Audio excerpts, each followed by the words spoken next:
Bonjour Carl, Jimmy, Sandrine, Marie-Pierre et Cynthia. Pour le deuxième travail, j'ai choisi de vous faire des rétroactions qui sont verbales. Donc, vous allez quand même retrouver votre travail corrigé dans Moodle avec la grille d'évaluation, mais ce qui peut être intéressant pour vous, c'est de suivre en parallèle avec la vidéo pour comprendre là où vous avez eu peut-être des petits défis et là où vous avez été parfait. Donc, on commence. La première directive vous demandait d'évaluer des compétences, dans ressortir trois en fait, des compétences qui étaient incontournables pour être capable d'atteindre notre objectif qui est de mettre en place les mesures adaptatives et qu'elles soient mises en place pour tous les élèves, par tout le monde, par toute l'équipe. Donc, vous avez bien identifié 5, 7 et 9, donc évaluer, tenir compte de l'hétérogénéité des élèves, s'impliquer au sein de l'équipe école. Pas de problème là. Donc, vous avez obtenu la note de conformité. Pour aller plus loin, il aurait fallu aller chercher des dimensions de cette compétence-là ou mieux expliciter pourquoi on la choisissait. Mais c'est quand même conforme à ce qui était attendu. Ensuite, on vous demandait de faire quelques observations sur le climat scolaire, les croyances et les approches éducatives de façon générale. Alors, quand je regarde ce que vous avez livré, vous avez bien été en mesure de cibler les écarts importants entre le milieu socio-économique de l'école, donc une très grande hétérogénéité finalement. Vous avez été capable de bien pister les tensions existantes entre les divers membres, donc des relations interpersonnelles peut-être un peu plus chaotiques et l'absence de pratiques collaboratives. Donc, ça faisait partie effectivement du climat scolaire. Par contre, au niveau des croyances pédagogiques, vous avez pu expliciter un peu qu'est-ce qui ne fonctionnait pas, mais sans vraiment l'adapter ou le mettre en relation avec les courants pédagogiques. Donc, par exemple, le fait que Vénus croit que les élèves doivent travailler fort pour réussir, qu'elle donne des évaluations surprises, etc.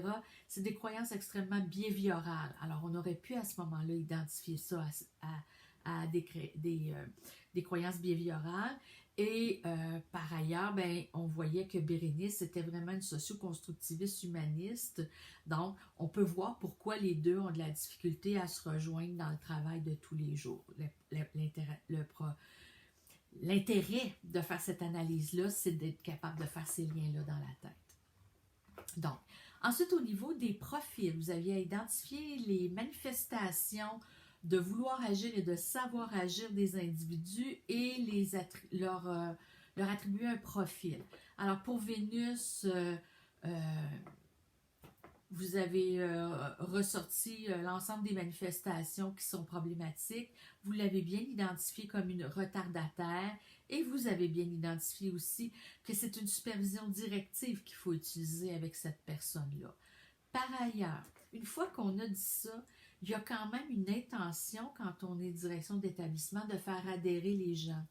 Donc, peut-être dans la discussion avec Vénus, d'aller lui faire quand même des reflets à quel point sa rigueur est importante justement dans le fait d'appliquer les règles, les moyens qui sont mis en place pour le plan d'intervention des élèves.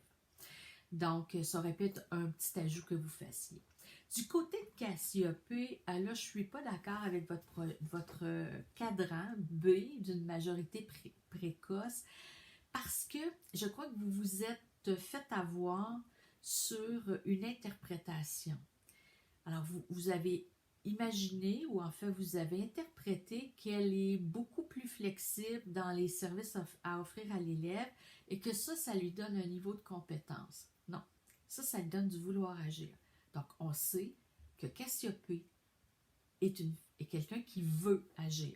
Ceci étant dit, Cassiopée donne des mesures à tout le monde. Alors, est-ce qu'elle est compétente dans le savoir? Elle veut bien aider ses élèves, elle a une approche très humaniste. Ceci étant dit, est-ce que ce qu'elle fait est correct? est-ce que sa compréhension des mesures flexibilité, adaptabilité et modification c'est clair. Alors, en considérant ça, on va donc dire d'elle qu'elle est un cadran D, quelqu'un qui est motivé à aider les élèves, mais peut-être pas suffisamment compétente actuellement pour le faire. Donc, voilà. Pour Hercule, ça va. Je vous ai amené un petit bémol sur l'allègement de tâches.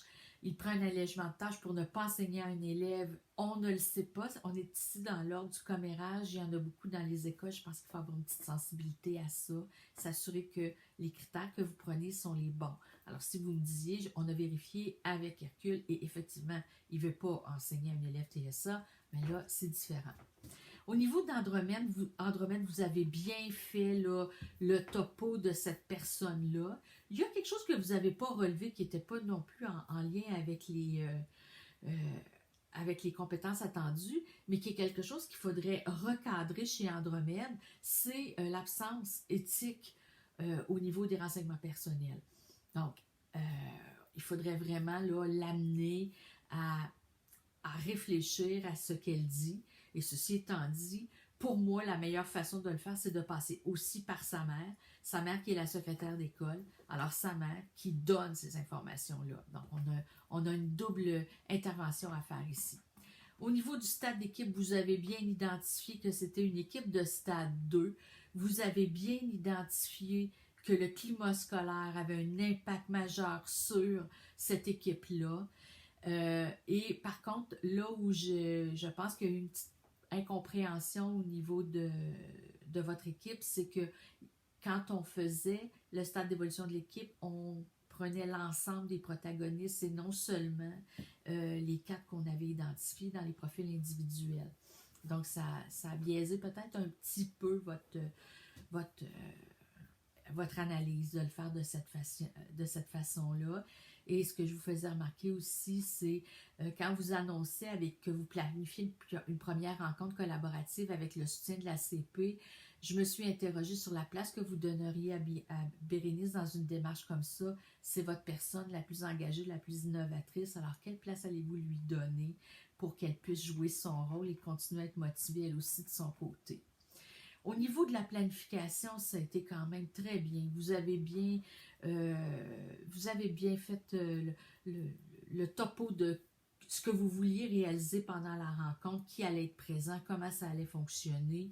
Vous avez pris de façon générale en considération les caractéristiques de l'équipe et des membres qui la composent. Vous avez expliqué, que vous alliez rencontrer la CP pour faire, dans le fond, pour établir les rôles respectifs. Ça aurait été intéressant de reprendre cette information-là et de présenter ces rôles-là aussi quand vous allez, vous êtes au moment de la rencontre et qu'on voit que notre CP est là. C'est aidant généralement. Ensuite, au niveau des 3 phases, vous les avez super bien articulées, donc il n'y a rien à me dire là-dessus. Vous avez donc un résultat fort respectable de 24,8 sur 30. Je vous fais tout de suite le total, à peu près 82%, c'est très bon. Je suis très fière de vous. Si jamais vous avez des questions, je vous invite à les préparer, puis on s'en parle au prochain cours.